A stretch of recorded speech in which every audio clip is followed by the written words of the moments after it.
दोस्तों स्वागत है आपका एक नई वीडियो में। तो आज की वीडियो में हम बिहार स्कॉलरशिप सत्र 2023-24 से संबंधित सभी महत्वपूर्ण जानकारियों को जानने वाले हैं।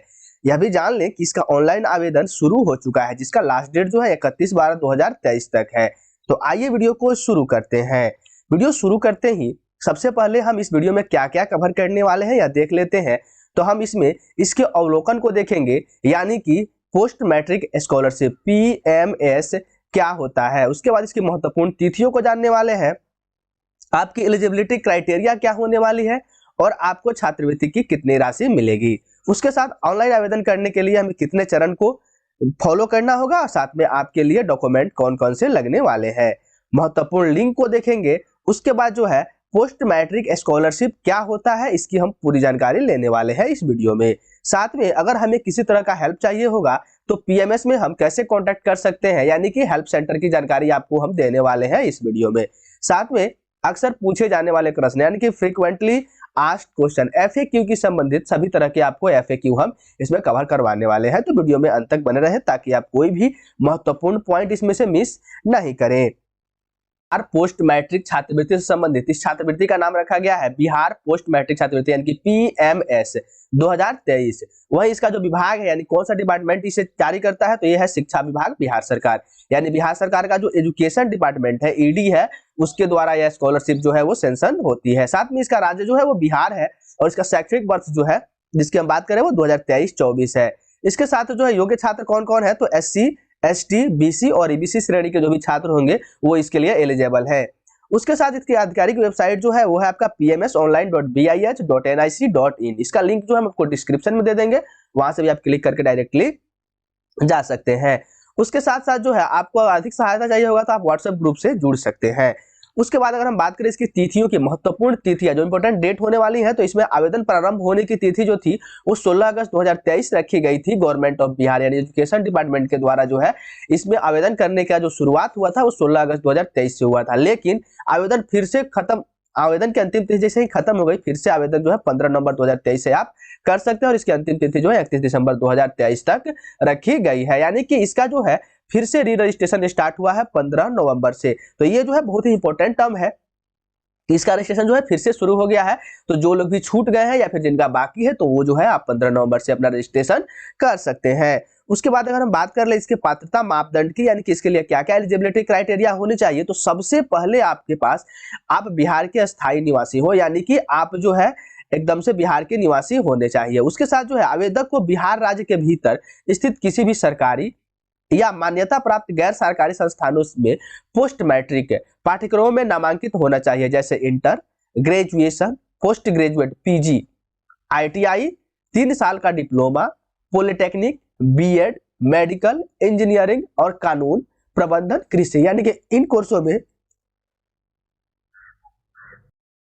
अगर इनमें से किसी भी कोर्स में आपका एडमिशन हुआ है तो फिर आप इस स्कॉलरशिप के लिए एलिजिबल है। साथ में आवेदक को पिछली कक्षा की परीक्षा न्यूनतम 50% अंकों के साथ उत्तीर्ण करनी होगी। यानी कि अगर आपने इसके पहले वाली, यानी कि अगर आप इंटर 11th बेस पे आप फॉर्म भरते हैं तो फिर आप मैट्रिक में कम से कम आपके पास 50% अंक जो है होने चाहिए। यानी कि 50% अंक से अगर आपने पास किया है पिछला एग्जाम तो फिर इस फॉर्म को भरने के लिए एलिजिबल है। अगर किसी का परसेंटेज मार्क्स परसेंटेज जो है 49% है तो फिर आप इसके लिए एलिजिबल नहीं है। वही SC ST पिछड़ा वर्ग, यानी कि BC बैकवर्ड कास्ट और अत्यंत पिछड़ा वर्ग एक्सट्रीमली बैकवर्ड कास्ट श्रेणी से संबंधित छात्र जिनके माता पिता या अभिभावक की कुल वार्षिक आय 3 लाख रुपए से अधिक नहीं है, यानी कि 3 लाख रुपए तक है, तो फिर आप बिहार पोस्ट मैट्रिक स्कॉलरशिप के लिए आवेदन कर सकते हैं। और इसके लिए आवेदक के किसी अन्य स्रोत से उसी पाठ्यक्रम के लिए कोई अन्य छात्रवृत्ति प्राप्त नहीं होनी चाहिए। यानी कि अगर आप उसी पाठ्यक्रम के लिए आपके पास कोई दूसरी छात्रवृत्ति भी आपको नहीं मिल रही होनी चाहिए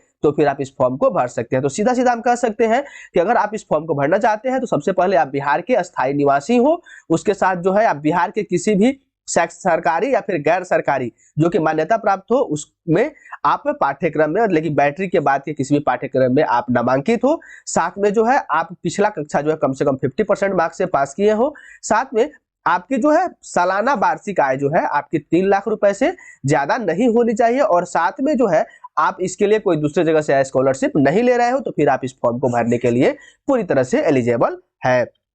अगर हम बात कर ले इसकी राशि की, तो बिहार पोस्ट मैट्रिक छात्रवृत्ति की राशि आपको कितनी मिलने वाली है, तो आप किसी भी बिहार राज्य के भीतर अगर किसी भी आप मान्यता प्राप्त सरकारी गैर सरकारी संस्थान से अध्ययनरत छात्र हैं, तो फिर आप अगर आईए, आईएससी या आईकम के समकक्ष पाठ्यक्रम में नामांकित है, तो फिर आपको 2000 रुपए की राशि मिलेगी। वहीं अगर आप स्नातक यानी कि बीए, बीएससी या फिर बीकॉम कर रहे हैं, अगर आप बीकॉम, बीएससी कुछ भी कर रहे हैं, तो फिर आपको 5000 की राशि आपको छात्रवृत्ति के रूप में वार्षिक मिलने वाली है, यानी कि ईयरली आपको जो है वो मिलेगी। उसके साथ साथ जो अगर आप स्नातकोत्तर कर रहे हैं यानी कि एमएससी, एमकॉम या फिर एमए कर रहे हैं, तो फिर इसके लिए आपको 5000 रुपए की राशि मिलने वाली है।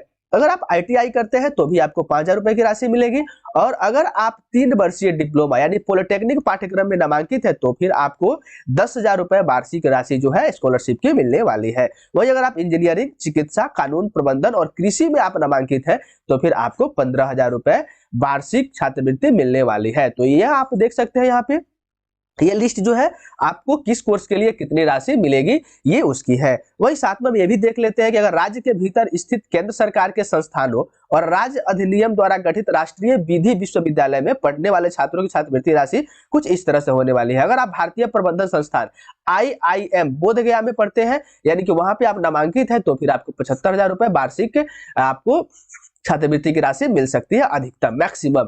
उसके साथ अगर आप चंद्रगुप्त प्रबंधन संस्थान, ललित नारायण मिश्रा आर्थिक विकास और सामाजिक परिवर्तन संस्थान आदि में अगर आप नामांकित है, तो फिर आपको अधिकतम 4 लाख रुपए तक की छात्रवृत्ति मिल सकती है। साथ में अगर आप IIT पटना में पढ़ने वाले छात्र हैं, तो फिर आपको अधिकतम 2 लाख की राशि, और वहीं NIT पटना में अगर आप पढ़ने वाले हैं, तो फिर आपको अधिकतम 1,25,000 रुपए की स्कॉलरशिप राशि आपको मिल सकती है। साथ में अगर आप पटना MSDS और केंद्रीय कृषि संस्थान में पढ़ने वाले छात्र हैं, या फिर आप पढ़ते हैं या फिर कोई भी पढ़ता है, तो फिर उसके लिए 1 लाख रुपए की अधिकतम स्कॉलरशिप राशि जो है वो एजुकेशन डिपार्टमेंट के द्वारा दिया जा सकता है। वही राज्य अधिनियम द्वारा स्थापित राष्ट्रीय विधि विश्वविद्यालय में अगर पढ़ने वाला कोई छात्र है, तो फिर 1,25,000 रुपए की उसको स्कॉलरशिप राशि मिलेगी। तो ये राशि जो है काफी लार्ज अमाउंट है, बड़ी अमाउंट है, तो फिर ये बड़ी संस्थानों में पढ़ने वाले स्टूडेंट के लिए है। तो जो भी यहाँ पे पढ़ते हैं वो अपना जो है निबंधन कर सकते हैं, यानी कि रजिस्ट्रेशन करके फॉर्म फिलअप करेंगे, तो फिर उनको अधिकतम इतनी राशि मिल सकती है। वहीं अगर हम बात कर ले इसके PMS ऑनलाइन के चरण, यानी कि इसमें कौन कौन से चरण हमें फॉलो करने होते हैं, तो कुल 7 चरण में हमें फॉर्म भरना होता है। सबसे पहले जो है हमें पंजीकरण, जो पोस्ट मैट्रिक स्कॉलरशिप की आधिकारिक वेबसाइट PMS online bis.nic.in पे जाएंगे, और वहां पे हमें होम पेज पर छात्र पंजीकरण विकल्प को चुनेंगे, यानी कि स्टूडेंट रजिस्ट्रेशन विकल्प को हमें चुनना है। उसके बाद जो है सिस्टम द्वारा दिए गए निर्देशों का पालन करते हुए आवेदन पत्र भरेंगे और सेव बटन पर क्लिक करेंगे। तीसरा चरण होगा हमारा, एक बार जब आपका छात्र पंजीकरण सफल हो जाता है, तो आपको लॉगिन विवरण के साथ एक SMS या फिर ईमेल प्राप्त होता है। साथ में अगर आप बात कर ले चरण 4 की, तो PMS पोर्टल पर लॉगिन करने के लिए अपने छात्र लॉगिन नाम, मोबाइल नंबर, ईमेल उपयोग कर सकते हैं। सभी आवश्यक विवरण के साथ आवेदन पत्र भरें और सेव बटन पर क्लिक करें चरण 5 में। वही चरण 6 की बात अगर हम कर ले, तो वेबसाइट पर मूल दस्तावेजों की स्कैन की गई प्रतियां PDF प्रारूप में, और फाइल का आकार जो है वो 150 KB से ज्यादा का नहीं होना चाहिए। वही अगर हम बात कर ले 7वें चरण की, तो अपने पोस्ट मैट्रिक स्कॉलरशिप की आवेदन को अंतिम रूप दें और भविष्य के लिए संदर्भ में प्रिंट आउट प्राप्त करके प्रिंट बटन पर क्लिक करेंगे। यानी कि अंतिम चरण में जो है हमें क्या करना है, तो अपने आवेदन को अंतिम रूप से सेव करना है और अपने प्रिंट आउट को सेव रखना है, ताकि आप भविष्य में उसका उपयोग आप कर सके। आवश्यक दस्तावेज यानी कि आपका डॉक्यूमेंट क्या क्या लगने वाले हैं इसमें, तो हम डॉक्यूमेंट की बात करें तो सबसे पहले छात्र का आधार कार्ड होना चाहिए। अगर आपके पास आधार कार्ड है तो भी आप इसको भर सकते हैं। उसके बाद छात्र का फोटो होना चाहिए, संस्थान से बोनाफाइड प्रमाण पत्र आपके पास होना चाहिए। साथ में आपके पास संस्थान का शुल्क रसीद होना चाहिए, और उसके साथ जो है आपके पास आय प्रमाण पत्र होना चाहिए। अगर आप 2023-24 के लिए आवेदन कर रहे हैं, तो फिर आपके पास जो इनकम सर्टिफिकेट होगा वो 1 अप्रैल 2023 के बाद का निर्गत हुआ होना चाहिए, यानी कि 1 अप्रैल 2023 के बाद का निर्गत हुआ आप आय प्रमाण पत्र इसमें अपलोड कर सकते हैं। उसके बाद जो है पिछला डिग्री का उत्तीर्ण प्रमाण पत्र आपको अपलोड करना है, और साथ में बिहार का आवासीय प्रमाण पत्र यानी कि रेसिडेंशियल निवास आपको अपलोड करना है कि आप बिहार के अस्थायी निवासी है। उसके बाद जो है सरकार के सक्षम प्राधिकारी द्वारा जारी जाति प्रमाण पत्र, जिससे कि आपकी जाति स्थायीकृत हो सके कि आप कौन सी जाति से बिलोंग करते हैं, तो ये भी बिहार का, यानी कि आपको कुल इतने सर्टिफिकेट जो है आपको अपलोड करने होंगे जब आप आवेदन करेंगे। अगर हम बात करें पोस्ट मैट्रिक स्कॉलरशिप PMS क्या होता है, तो पोस्ट मैट्रिक स्कॉलरशिप जो है वो छात्रवृत्ति योजना के तहत अनुसूचित जाति SC, अनुसूचित जनजाति ST, पिछड़ा वर्ग और अत्यंत पिछड़ा वर्ग के आर्थिक रूप से कमजोर वर्ग EWS के छात्रों को वित्तीय सहायता के लिए छात्रवृत्ति दी जाती है। यह है आपका पोस्ट मैट्रिक स्कॉलरशिप।